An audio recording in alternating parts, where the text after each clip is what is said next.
To be continued. Ano ba yan? Naputol? Eh di wow. Ayan, naputol kasi guys. To be continued tayo. Napindot ko. Oh my gosh. Diba? Ayan, kinakapture natin guys yung barko. Hanggang sa mawala sa ating paningin. Pagdudugtungin ko na lang kasi naputol.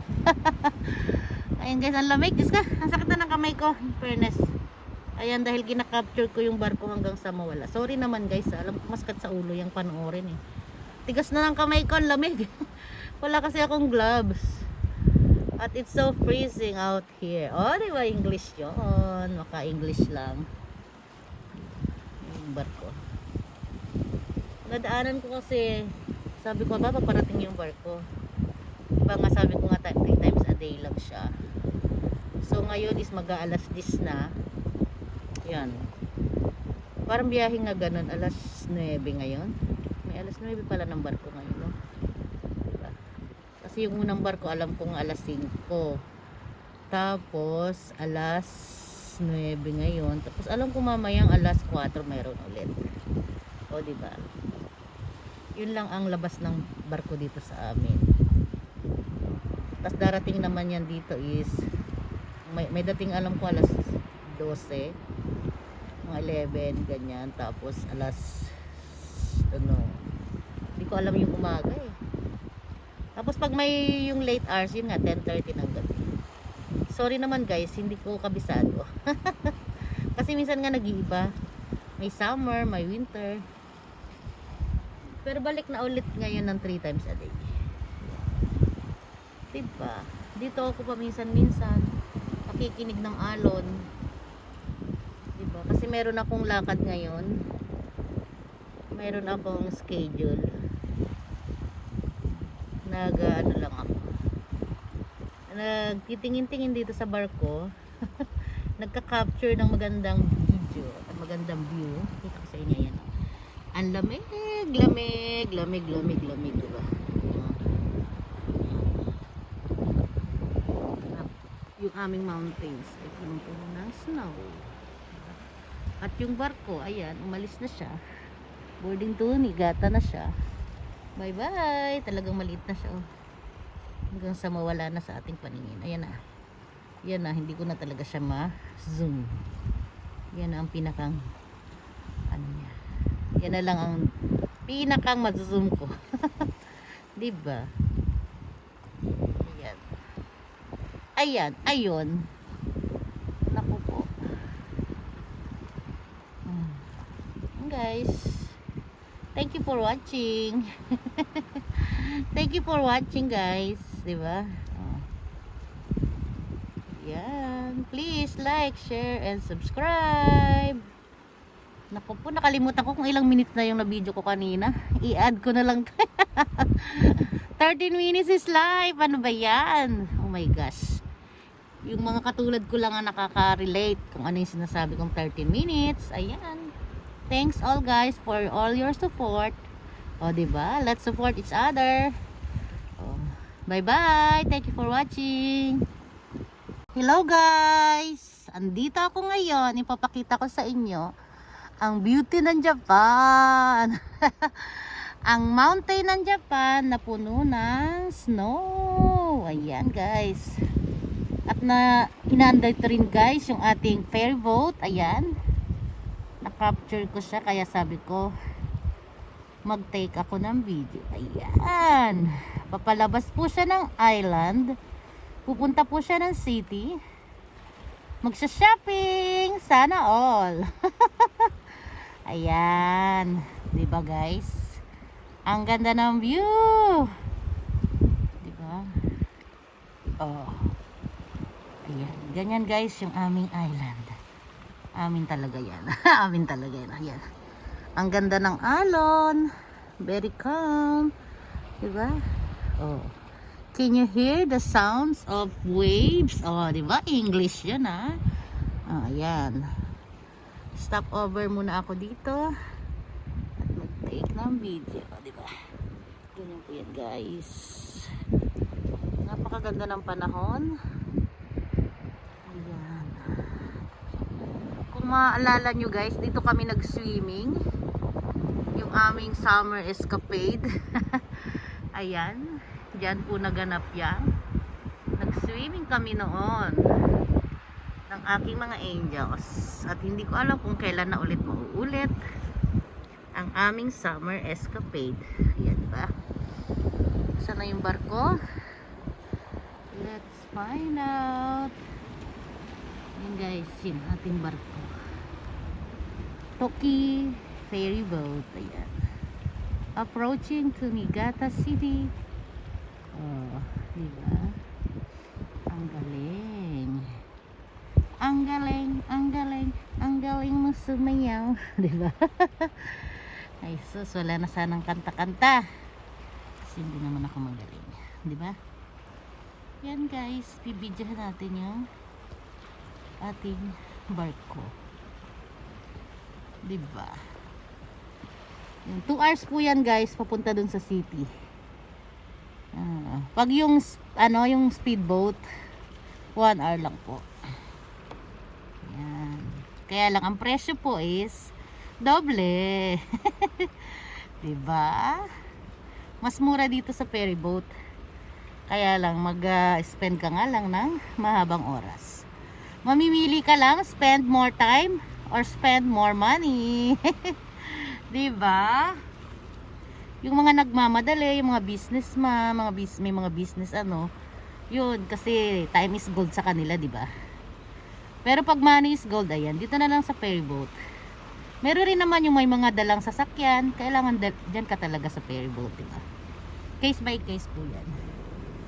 Tapos meron naman din pong helicopter, ano yan? May ilog, yan? Helicopter. Hindi ko pa yun naranasan. Yun, mas mabilis po yun. Syempre, mas mahal. Pag mabilis, mahal, diba? Hindi ko pa yun naranasan. Kasi, wala akong money. Ganarn. Diba? Yan, tingnan nyo guys. Diyan kami nangunguha ng mga shells, oh. Wait lang ha, para hindi naman nakakahilo. O diba, yung mga bato-bato dyan.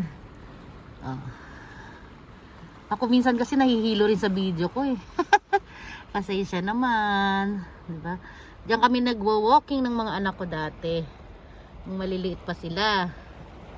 After kung sumundo sa kanila sa nursery nila, yan, diyan kami nagwo-walking. Nagbabato-bato sila ng mga dyan, mga bato, diba? Siyempre, bato yung iba, bato nga eh. Ay nako, throwing stones, diba? Diba yan, ganyan. Diyan lang po kasi yung nursery nila, o dyan banda. Yung parang vacant na dyan. Kaya after ko sila sunduin, yan, naglalakad kami dito. Ganyan po. Masarap dito, walking. Kaya lang napakalamig pa po guys, kasi kung makikita nyo naman, diba? Ayan o, ang dami pang snow. Nako, papalis na yung barko. Palayo na siya guys, o. O diba? Beautiful. Yan, para hindi naman mahilo kayo sa kapanood, no? Yan guys, diba? Kasi itong island namin, o talaga, amin talaga to. Ano siya, hindi ka makakaalis dito kung hindi ka sasakay ng barko or helicopter or plane or kung ano mang sasakyang pang dagat or pang himpapawid. Newscaster. Ito po aming isla ay napapalibutan ng dagat. Diba? Hindi po kami makakaalis dito ng basta-basta. Naka-schedule po ang barko. 3 times a day na po ulit siya ngayon. Dati is parang 2 times yata pag winter.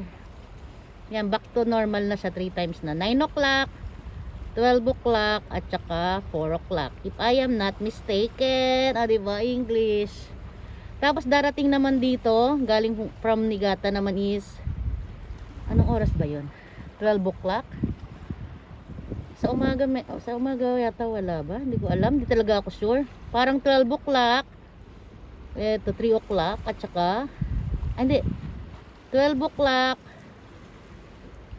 3 o'clock, at saka gabi na siya. Yung minsan 7 o'clock, pag late hours, meron dating 10 o'clock. Ayan. Hindi ko po sure kaya isi-search natin siya. Pero sa mga taga-Sado, yan, alam naman yung schedule. Pero daytay ganyan, 3 beses sa isang araw po. Diba? Sa pinakang maaga, alam ko 5 o'clock yun eh.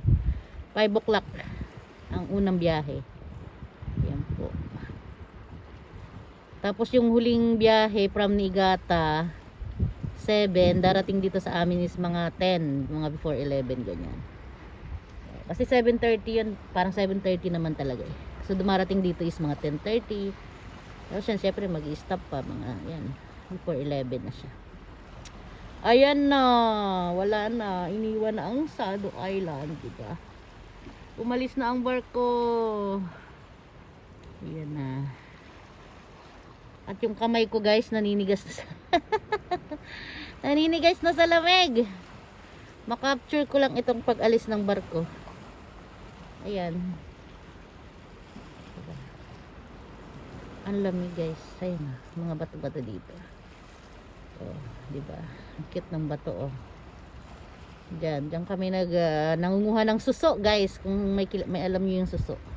Maraming suso diyan, paborito ng mga anak ko, diba? Kumakain sila ng suso.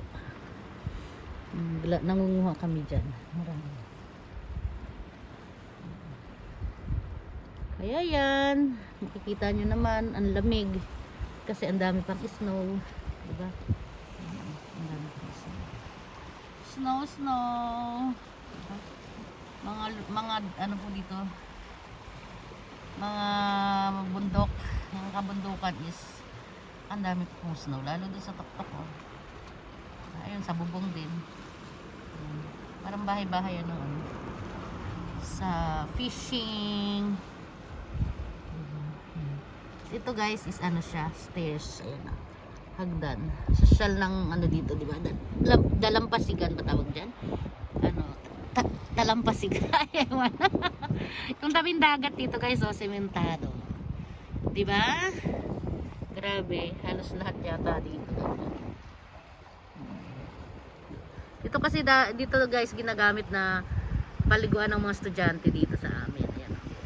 Kaya meron siyang lupa. Ay, lupa dyan ay ano, buhangin. Alam nyo guys, ilang beses nang tinambakan niya ng buhangin, no? Makikita nyo po ba? Ayan, no? Ang daming buhangin na dinagdag dyan. Every time naman lalaki ang alon na, wala rin. Oh, di ba? Tingnan nyo guys, di ba? At kumusta naman yung barko? Iniwan na tayo. Yukri. Dandahan lang tayo guys, ha? Kasi nakakahilo, di ba? Ayan, Maya. Yun na yung barko. Let's zoom it. Yan. Malapit na. Malapit nang mawala sa ating paningin.